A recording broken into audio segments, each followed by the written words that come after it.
सदर आसिफ अली जरदारी साहब ने आइनी जो प्रोविजंस थी वो दी गई और आज फिर सदर आसिफ अली जरदारी साहब सदर की कुर्सी पर है और मैं समझती हूँ कि उनकी जो सियासी बसीरत है, जो उनका तजुर्बा है, उससे हुकूमत वक्त को फ़ायदा उठाना चाहिए।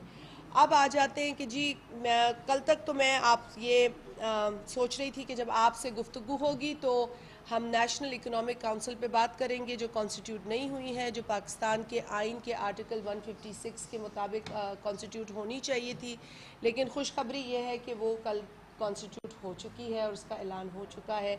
ये बहुत अहम बॉडी है नेशनल इकोनॉमिक काउंसिल, जो कि आर्टिकल 156 में जिसका ज़िक्र है, और ये काउंसिल यूँ भी ज़रूरी है कि वो रिव्यू करती है इकोनॉमिक कंडीशन को जो मुल्क के हैं, जो मुआशी कंडीशन है, मुआशी सूरत हाल है, उसके रिव्यू के बाद वो एडवाइस करती है वफाकी हुकूमत और सूबाई हुकूमतों को कि किस तरह से प्लान बनाया जाए और एक ऐसा प्लान बनाया जाए जहाँ पर बराबरी की डेवलपमेंट पाकिस्तान के हर इलाके में नज़र आए। ये एक बहुत अहम बात है और ये अहम नुक्ता इसलिए अहम है कि आज हम देख रहे हैं कि डिस्पैरिटी है, इनइक्वालिटी है।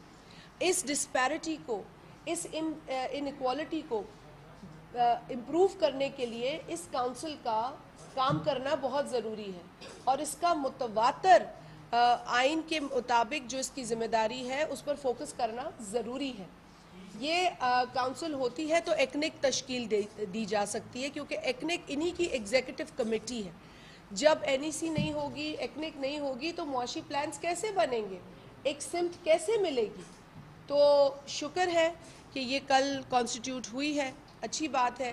गो के थोड़ी देर हुई, अगर ये पहले कॉन्स्टिट्यूट होती तो मई के जो आखिरी हफ्ता है उसके अंदर मीटिंग होती और आने वाले बजट के अंदर जो इसके हवाले से कुछ काम काज नज़र आता, कुछ डायरेक्शन नज़र आता। लेकिन अभी भी हम हुकूमत को ये गुजारिश करेंगे कि अगर ये कल कॉन्स्टिट्यूट हुई है तो फौरी इसकी मीटिंग बुलाएं। बजट आने वाला है, देर हो गई है, लेकिन फिर भी वफाक और सूबे बैठ कर जो आगे की मुआशी सूरत हाल जो आज की है उसको देखकर आगे का मुआशी प्लान फौरी तौर पर बनाएं और इंश्योर करें इसके अंदर जो आर्टिकल की एक तकाजा है कि इक्वल बुनियादों पर मुल्क के अंदर डेवलपमेंट हो। सिंध हो, बलूचिस्तान हो, खैबर पख्तूनख्वा हो, पंजाब हो, गिलगित हो, कश्मीर हो, हर जगह डेवलपमेंट इक्वल बुनियादों पर कोशिश करनी चाहिए कि नज़र आए।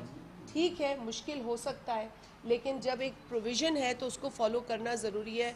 आप सूबों को बिठाएं, सूबों की गवर्नमेंट्स को बिठाएं और उनके साथ आगे का मुआशी प्लान बनाएं। तो ये बहुत ज़रूरी था, आप लोगों के साथ शेयर करना था। हम नेशनल फाइनेंस कमीशन अवार्ड की भी बात करते हैं।